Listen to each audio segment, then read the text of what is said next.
Hi everyone, in front of me I've got OUKITEL RT8 and let me share with you how to change the wallpaper on this device. So let's start with opening the settings, and in this left section scroll and tap on display.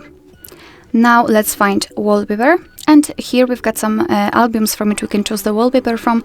So live wallpapers, and here we've got animated options, our own photos and wallpaper style. Here we've got pre-installed wallpapers. So let me tap on it and tap on change wallpaper.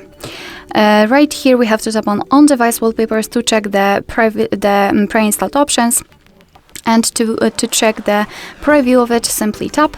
As you can see, this is how it will look like on the home screen and the lock screen. And if you're happy with your choice, tap on the stick icon in the right lower corner. Now you can decide where you want to set it, so as a home screen, lock screen, or both. I'll choose both options, so let me tap on it, and as you can see, the wallpaper has been played successfully. Alright, so that will be all. Thank you so much for watching. I hope that this video was helpful, and if it was, please hit the subscribe button and leave the thumbs up.